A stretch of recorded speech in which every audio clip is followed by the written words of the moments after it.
So I will be myself talking about this concept of business plan, the idea of the growth element of the business plan. And so that's why I sort of selected this image of the chicken and the egg, because something has to start. It's very conceptual, abstract, to some extent philosophical. What started this business? Was it an idea? Was it a product? Was it some desire to start a business and run the business for yourself and be the boss? There's something that started, there's a genesis that really started all of that. But as soon as you start this business, you quickly realize that it's not that simple, because you need to wear a lot of different hats. And in some way, I find that some of the most difficult things in life are essentially, I think, being a parent, being married, and having a business. That's three of the top most difficult things, because there's so many roles that you have to play, and you sort of learn those roles as you're actually implementing them. So business people oftentimes rely on other people, consultants, to guide them, or maybe they buy a book, or maybe they watch videos online, or as of today, they go and rely on the AI in order to give them guidance, and that is a good thing. But from my experience, having consulted for over 1,000 small businesses, I would say on a percentage, there's less than 10% that have a business plan. So, and the 10% that believe have a business plan, when you actually look at this document, it's not really a business plan, it's something else. So I would say most people don't really know what is a business plan. And that's one of the big problems, is where does it start, what's inside? And you had an introduction to the different elements of the business plan from Professor de Gravel just a few minutes ago. But just to reiterate that, what I think is the simple way to look at a business plan is a little bit like what you find in a business school. And what you find in a business school is different departments. There's the management department, the marketing department, the finance department, the accounting department, the business law department. Each one of these departments teach the students those subjects and eventually teach them to create a report for each one of those subjects.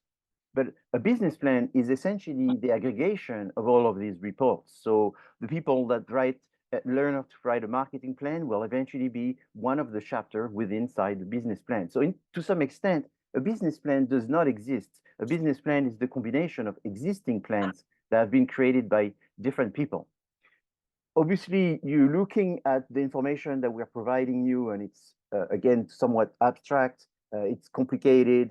There is so much more than what we are touching. This is just the surface. And for many people, it's very overwhelming.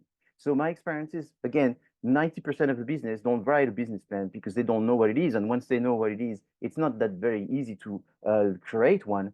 And oftentimes, even people ask me, hey, Frank, you're a business professor. Why don't you write me quickly a business plan?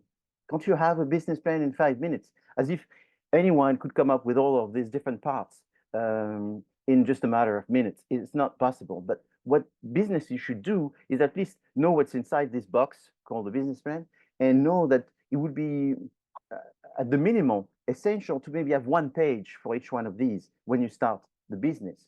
Many times people are generating a business plan when they are looking for investors, or they're looking for financing from a bank, and therefore there's a official process that require these documents, so therefore they're looking for resources in order to create the document. Or maybe they have a partner that is joining inside the business, and this person wants to see a business plan, or they want to create a business plan once they've joined in, because they want to know what everyone does. And that's essentially the section in the business plan that talks about the teamwork, the roles, the HR elements, and so forth.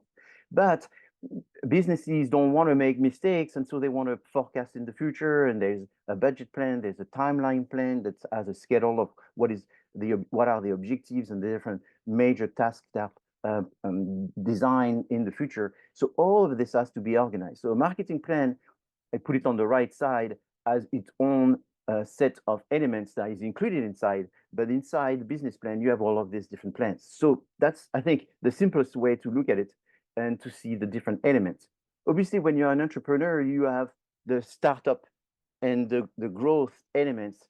And so it's essentially coming up with an idea, looking at some research and finding out if this idea is supported by the market, if there's a need in the market, and then going into the different elements of trying to find who are the competitors, what are the prices, how much is it going to cost, and developing some kind of process to implement the launch of this product. So those steps are the entrepreneurial processes. That's what everyone is looking at when creating growth, because it's very difficult to grow without innovation. So innovation is a very important element of growth, and starting a business should be based on the innovation.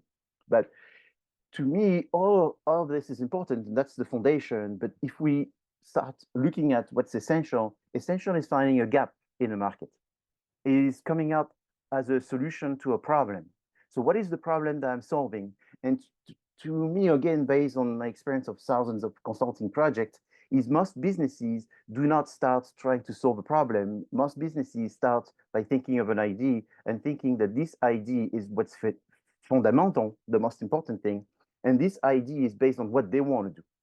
So businesses to succeed should not be thinking about what they want to do. They should be thinking about what the market wants and needs right now from someone which is not offering this thing. And so therefore you're looking for in the environment for a gap.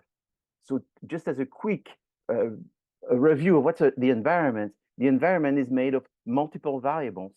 And there's the variables that are inside the gray zone, which is called the micro environment, and the variables which are in the macro environment, which is inside the burgundy zone. All of these are, if you want, like mines that you have to mine in order to identify some changes that you can take advantage of. And so those changes are discussed in the document of the business plan, which is called the PEST analysis, also called the PESTLE analysis. It's the same thing. It's looking at, you see here I have this element which is called political. Next to it I have the element that is economical. And so all of these are, again, back inside what's called the market environment. All of these have to be looked at in order to see gaps, to see changes that could be good, changes that could be bad.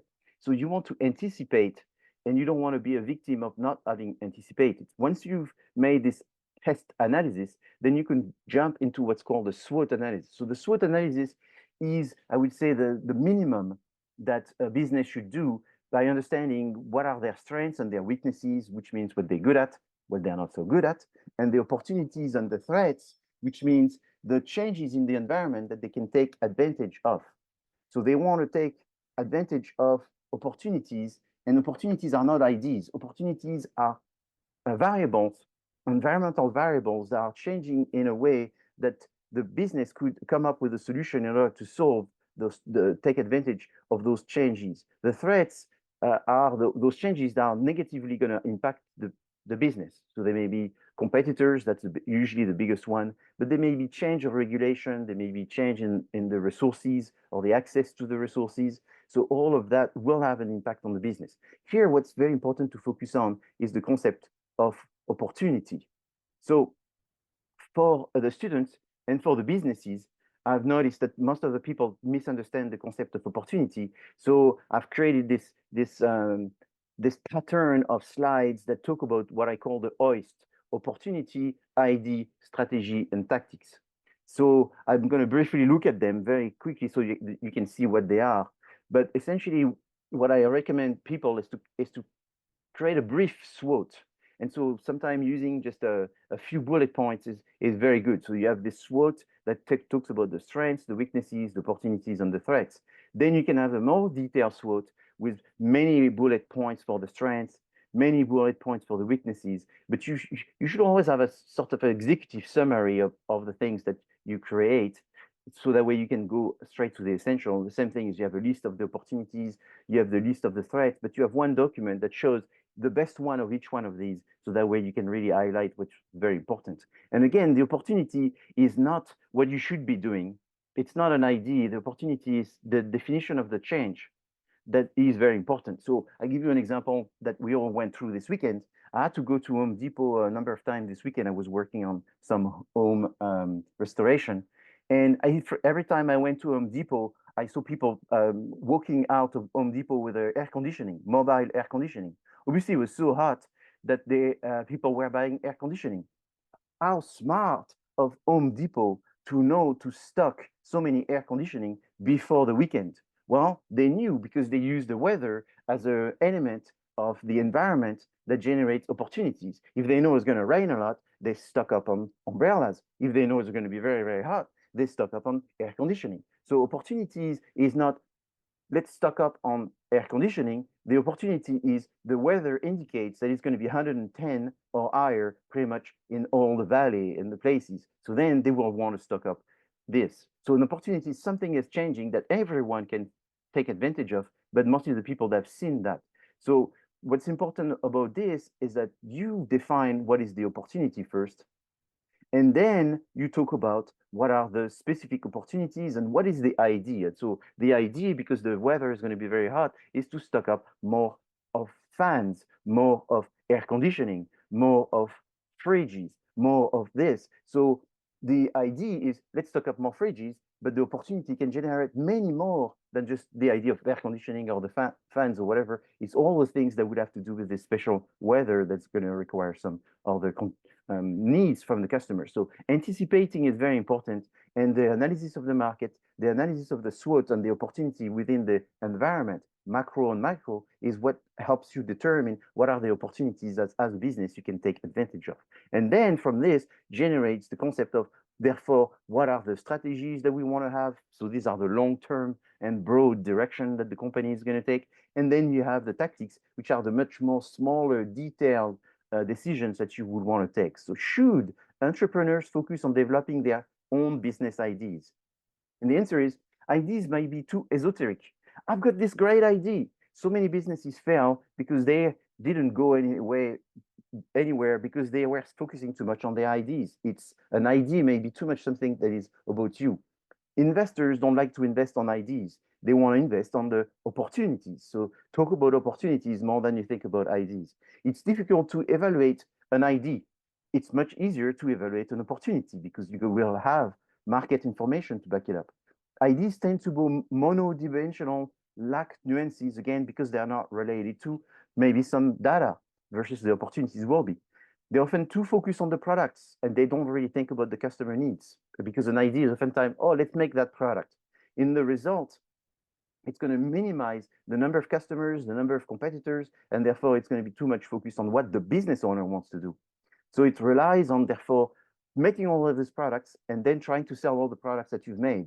From a general public, it's a discussion. It's therefore should be about first thinking about the idea, but quickly realizing if there's an opportunity that supports the idea. If there are opportunities supporting the idea, therefore this idea is valid, therefore this business can go. But building a business just on ideas is not the best thing. So adjusting is very important. Here's a case study of a student that became a multimillionaire at CSUN. This student went to see his grandma, and every time he saw his grandma, grandma was saying, I don't remember if I took my pill. I don't remember if I took my pill. Should I take it again? Should I double dose? Should I miss a dose? What should I do? And the student said, that doesn't make sense. Grandma has a memory problem, and therefore I need to help grandma. The opportunity as, is it just my grandma, and I have an idea of helping my grandma, or is it an opportunity because lots of grandmas and grandpas forget their pill? The student found out that there was a lot of people forgetting that if they took or didn't take their pill. So he created the RX timer cap, which is a simple cap that he designed himself. He was not an engineer. It is a cap that records the last time you opened it and the last time you closed it. And so this cap, he came to see me and said, what should I do? I said, why don't you go see Kaiser Permanente? Why don't you go see Walgreens? Why don't you go see Rite Aid and offer this product? Because they don't want to double dose people, or they don't want grandma to forget their pill. Obviously, you can find this in Walmart. You can find this everywhere in America now. And that was a student from CSUN. And this was just a discussion that we had at the end of the class. So this thing happened and this thing becomes successful because, not because people are smart or whatever, but because people understand the concept of opportunity and not the concept of ID. Just to finish, when you look at the AI sample, plan that you may see, you find it very interesting. So there's more and more of them being created, LivePlan, VentureKit, UpMetrics, Pro, AI, and even Grammarly is doing that now, which is really interesting. And so why would I recommend this? Because if people want to start working on this business plan, it requires quite a lot of knowledge in order to do it. And with those software and those AI software, you can get things done very well and very fast. what's very important is like, you know, it would be like if I was teaching people how to create music, but I told them that they should not learn any instruments. Well, doing music, but just by using your computer and using beats and sounds and so forth, why not? But the problem is if you don't have any knowledge of any instrument, you're going to be just using the software to the possibility of the software, but not really understand the main frame of the music that you're creating. So I teach my students music, and then I teach them how to compose with the instruments that they've learned. So that's a little bit the weakness of those AI software, is that it's the quality of what you put inside as the prompt information text generates the quality of the responses from the AI software. And the AI software sort of cut corners. So I take an example here. What's in orange is what I took it from one of the main one from their website and them advertising how good they are. And even then you can see that there's some mistakes. It says, okay, type your information, and that's the orange section. Foxy is a food business that specializes in creating delicious end pies using seasonal ingredients. Our target market is on the go, middle-class millennials that are always looking for their next adventure and need of high-quality portable meals. Our business will reach them through our food truck and also through social media and pop-up events. Then the software takes this and goes, Foxy is a new food business that specializes in creating delicious end pies. Foxy stands out for other food offerings in the area because we are the only end pie business that uses seasonal ingredients. Here's the problem, is the software made the assumption that you were the only one, and there's therefore translating this in a better way. But oftentimes the problem is when people get this information, they get under the assumption that if the software said I was the only one, I'm the only one.